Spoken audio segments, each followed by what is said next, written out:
Hello and welcome to the transcription explanation for this design.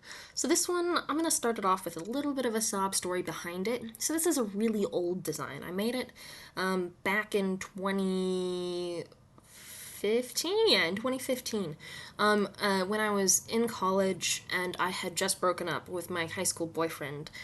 He got a full ride scholarship for music at a different college than me, and we had figured out things weren't going to work out.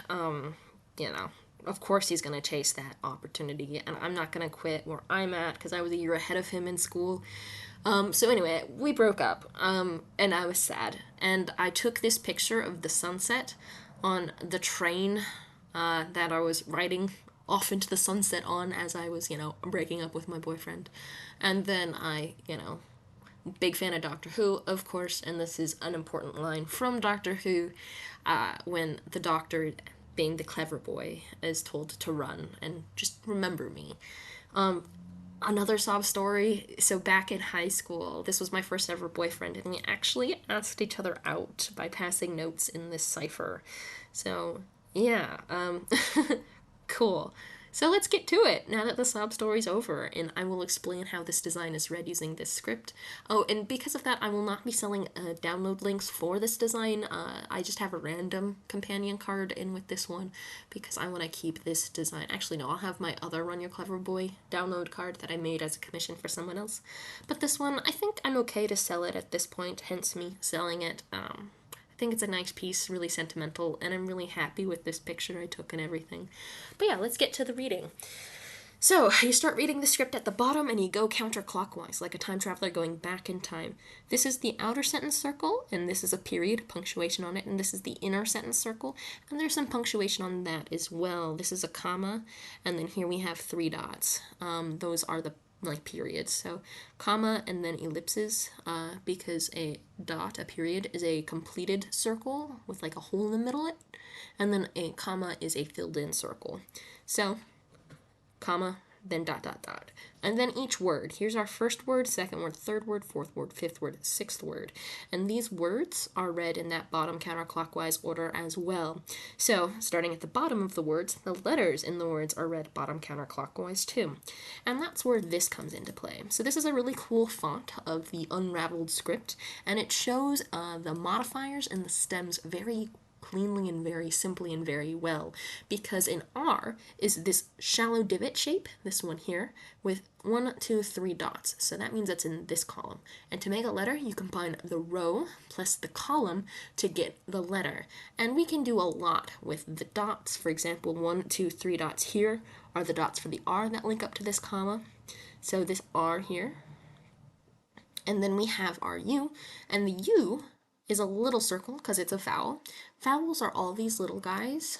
Here, here, here, here, here. Lots of little guys.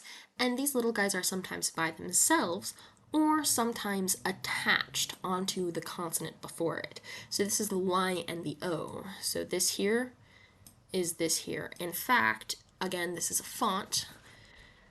If we turn it to like Times New Roman or something, we can see that's the word U.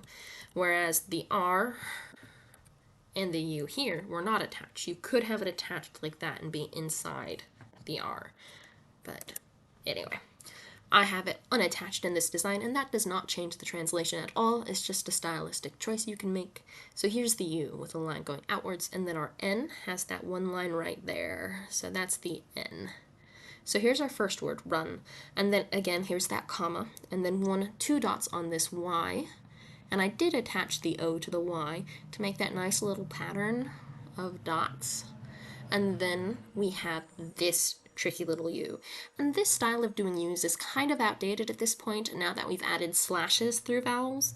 So my logic behind this was because the line starts at the outside of our circle, it would make it a U.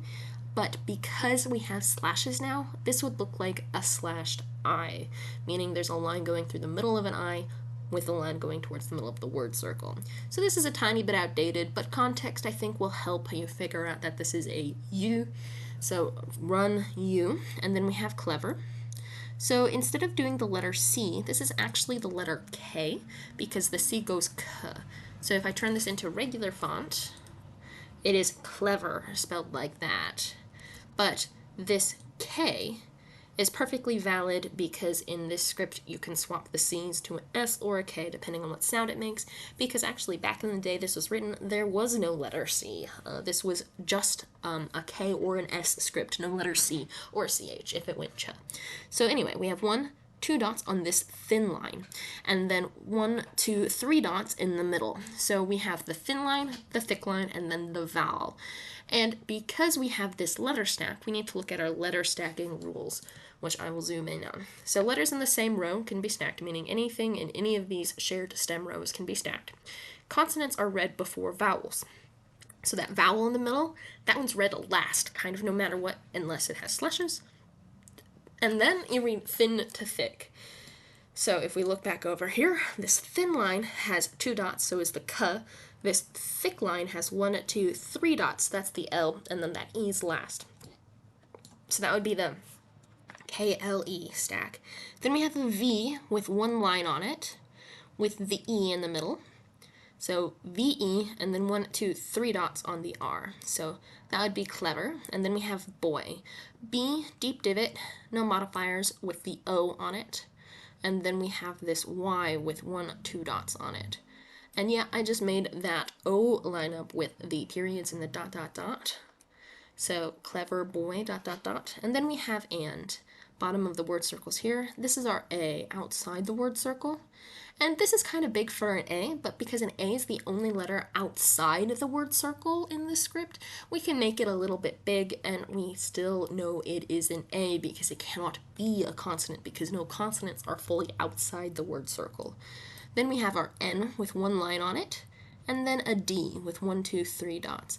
And even though these dots get close to the N, a letter can't have both lines and dots. So this N already has the line, so these dots need to find a home. The closest home, of course, is the D. And then we have this word circle. So even though this looks like it could be a word circle, like NG, NG, these are the 2 M's in remember because it's inside our word circle. So the bottom of the word circle is here, and we have our shallow divot here with 1, 2, 3 dots. So that'd be the R, and then we have the E on the line of the word circle. And then we continue, and then we have our first M. 1, 2, 3 lines on that M. We have that E enclosed in the M, and I don't have the E enclosed in this design, because here's our other E right here.